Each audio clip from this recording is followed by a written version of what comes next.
क्या आप बिलीव करेंगे कि कुछ महीने पहले मेरी बैक बालकनी में सिर्फ 3-4 पॉट्स हुआ करते थे और आज ये बालकनी इतनी हरी भरी हो गई है कि कभी कभी लगता है जैसे हमने घर के अंदर ही एक मिनी गार्डन बना लिया हो। ये मेरी गार्डनिंग स्टोरीज़ का 4th ब्लॉग है। लास्ट वीडियो में मैंने आपको फ्रंट बालकनी में ऐड किए गए नए प्लांट्स और पॉट्स दिखाए थे और आज मैं आपको बैक बालकनी का अपडेट देने वाली हूँ। साथ ही बताने वाली हूँ कि जो सीड्स हमने लास्ट टाइम लगाए थे उनका क्या हुआ, कितनी ग्रोथ हुई और हर बार की तरह एक बोनस टिप भी शेयर करूँगी। वैसे तो मैं पहले भी आपको अपनी बैक बालकनी का टूर दे चुकी हूँ।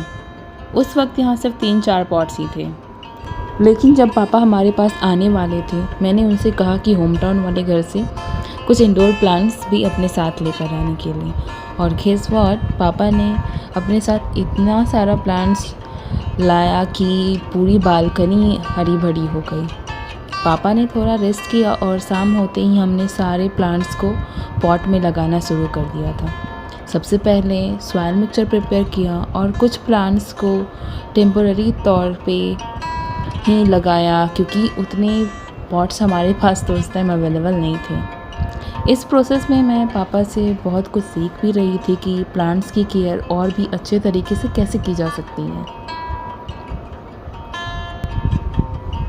अब बात करते हैं लास्ट वीडियो में लगाए गए सीड्स के स्टेटस की।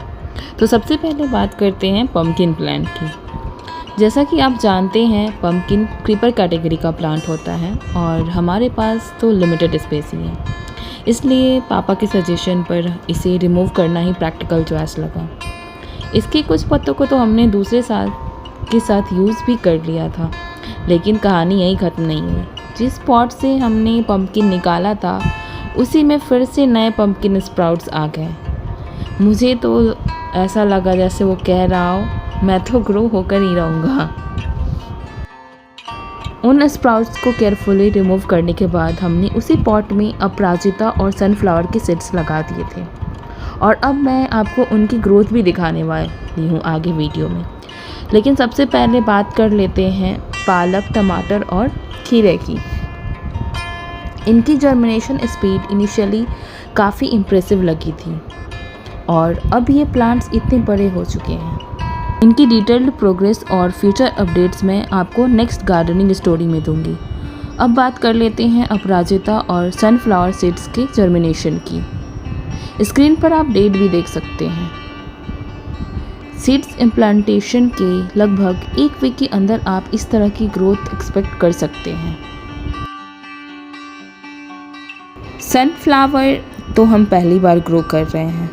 ये सीड्स हमें कम्प्लीमेंट्री मिले थे जब हमने एशियाटिक लिली के बल्ब परचेज किए थे और अपराजिता के सीड्स तो हमारे एग्जिस्टिंग प्लांट से ही हमने कलेक्ट करके और प्रिजर्व कर लिया था।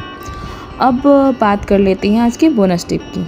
अगर आप वेजिटेबल सीड्स ग्रो करना चाहते हैं तो मेरी पर्सनल रिकमेंडेशन है कि लोकल शॉप से ही सीड्स परचेज करें। ऑनलाइन मंगवाए गए कुछ सीड्स मेरे पास जर्मिनेट तो हुए, लेकिन उनमें एक्सपेक्टेड ग्रोथ और डेवलपमेंट नहीं देखने को मिला। लोकल शॉप्स का एडवांटेज ये हमने ऑब्ज़र्व किया कि यहाँ आप सेलर से डायरेक्टली बात करके भी गाइडेंस ले सकते हैं। वैसे सनफ्लावर लगाने के लिए हम काफ़ी टाइम से सीज़न का वेट कर रहे थे और तब तक आप देख सकते हैं कि हमारी एशियाटिक लिली कितनी बड़ी हो गई और फाइनली उसने फ्लावर भी दे दिया। सच कहूँ तो किसी भी चीज़ में एफर्ट्स लगाने के बाद जब पॉजिटिव रिज़ल्ट मिलता है ना तो उसकी खुशी ही कुछ और होती है। लेकिन हमें तो सिर्फ एक ही फ्लावर मिला था, तो नेचुरली क्यूरियोसिटी हुई कि क्या एशियाटिक लिली अपनी लाइफ में सिर्फ एक ही फ्लावर देती है। तो हमने रिसर्च करना स्टार्ट किया और पता चला कि ऐसा बिल्कुल नहीं है। कई बार एक ही प्लांट्स में 3-4 फ्लावर्स भी आ सकते हैं। अब मैं इस बल्ब को प्रिजर्व करूंगी और नेक्स्ट सीज़न और भी अच्छी केयर और न्यूट्रिएंट्स प्रोवाइड करूंगी ताकि और हेल्दी फ्लावरिंग देखने को मिले। साथ ही हमने रिसेंटली ये पिंक सदाबहार प्लांट्स भी ऐड किया है। वैसे लाइट पिंक वैरायटी हमारे पास पहले से थी, लेकिन मुझे ये वाली वैरायटी भी बहुत पसंद आई और ऑनेस्टली सदाबहार के और भी कलर्स देखकर मन करता है सब कलेक्ट कर लूँ। लेकिन अब इतने प्लांट्स हो चुके हैं कि नए प्लांट्स ऐड करना थोड़ा डिफ़िकल्ट लग रहा है।